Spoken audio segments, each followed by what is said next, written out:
I want to ask you a question because I loved your New York Times blockbuster, best-selling, profound novel, The Emperor of Gladness.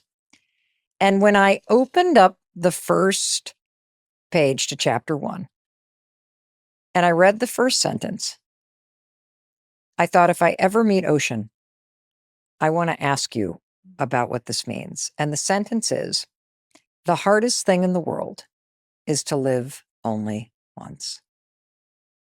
What does that mean? You have to make it count. What does it mean to live and owe something to the people you love? Your obligation to them, to your community, and to live with that kind of care. Because the other side of that is YOLO. You only live once, enjoy it, smash it all, and look where it's gotten us.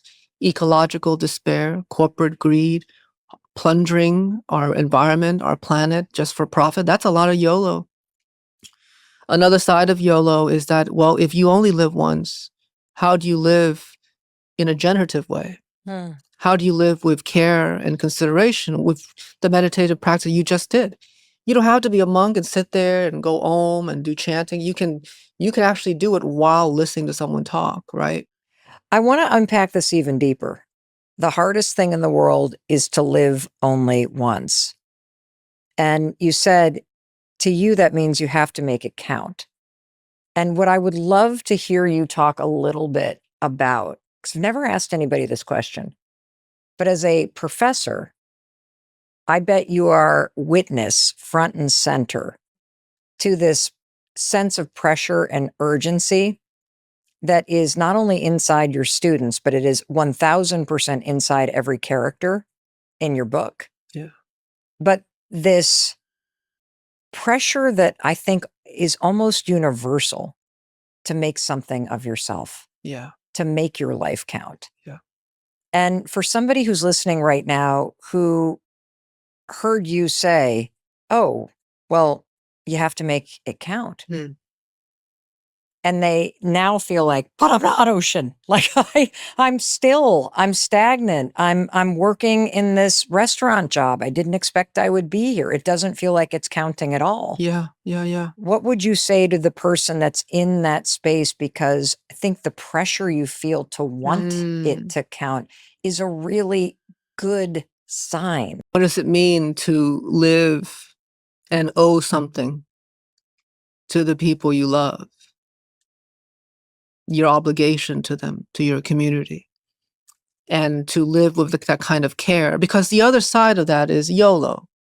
You only live once, enjoy it, smash it all, and look where it's gotten us. Ecological despair, corporate greed, plundering our environment, our planet, just for profit. That's a lot of YOLO. Another side of YOLO is that, well, if you only live once, how do you live in a generative way?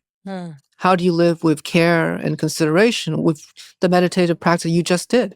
You don't have to be a monk and sit there and go om and do chanting. You can actually do it while listening to someone talk, right?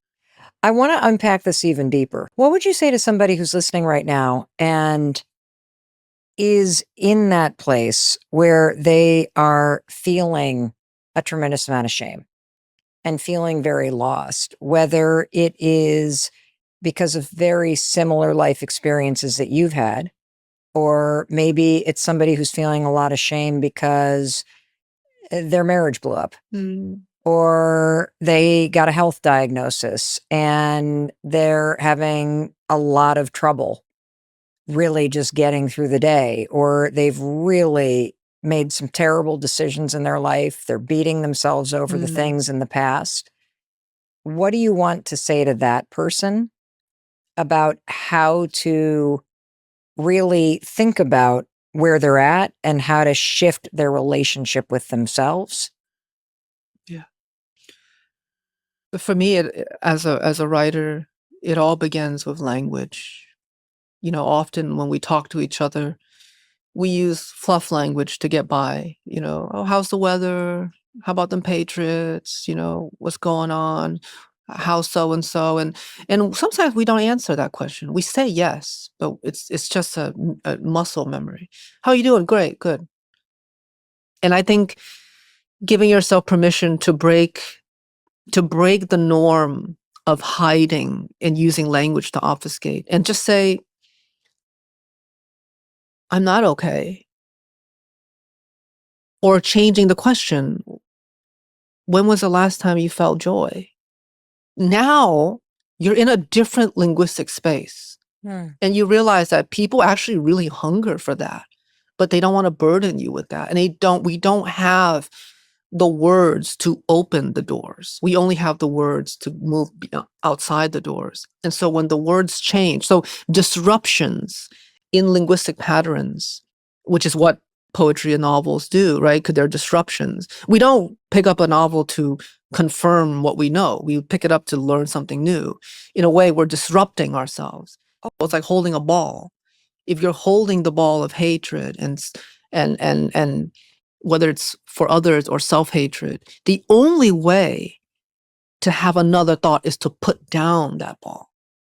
You can't just grab another, right? You have to put down that ball and then hold something else. And in meditation practice, we usually do a check-in with ourselves. And often, particularly nowadays, I sit down and something in me said, this is going to be a bad session. I can't do it. My knees hurt. My ankles hurt. There's too much going on in the world. That email is bothering me. I really got to get back, to that.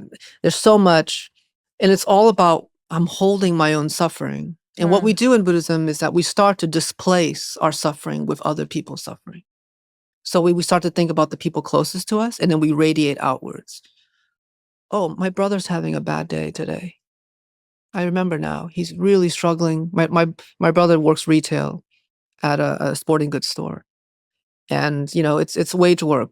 Sometimes it's hard. People yell at him. He goes, it's a very stressful job. And so I'm holding him. And all of a sudden, it's really, I don't know why this is. But when we hold our suffering, we suffer more. When we hold someone else's suffering, we have compassion. It's amazing. Why? I would love someone much smarter than I to figure that out. But that's always the case. It's very hard to continue to suffer when you're holding someone else's suffering, because it's something like love starts to come out of that. Let's talk about that. Let's talk about what is at the heart of what you're trying to do. And if I really listen and take in everything that you will teach me today, how could my life change? I hope people realize that, if they don't already, that a meaningful life is not a life that you use to prove to yourself or others that you are valuable. A meaningful life is finding the power and the value where you are. And what I love about that is that you're inviting us to consider that wherever it is that you are, even if you envision some possibility beyond where you may be, that there is a way to feel dignity, there's a way to feel proud of who you are and what you're doing, that there's beauty in the life that you're living right now, even though you may have a hope in your heart that things might change or move in a different direction, that learning how to reclaim that sense of self is really at the heart of your work. 100%. If we look at advertisements, political campaigns, if we look at, emails, corporate messages, we're bombarded by language that tears us down and says we are not good enough. We are constantly humiliated and debased in the way we experience language. And the work of, I'm already getting emotional talking about this. The work of poetry and language arts is to reclaim the strangeness and the beauty of language, so that the wonder and awe at the heart of it is recycled and reclaimed back to everyday use. Language is a strategy that has always been historically used to control people. And so when you realize that, oh, so much of this thing I use every day, when it goes into the hands of corporations and politicians, it's manipulating me. Then you realize, if I speak and use this material with deliberate attention and intention, then I can reclaim a portion of myself. And part of that is dignity. And a lot of my work is, I'm interested in using language as a way to reconfirm self and communal dignity. What does the word dignity mean to you?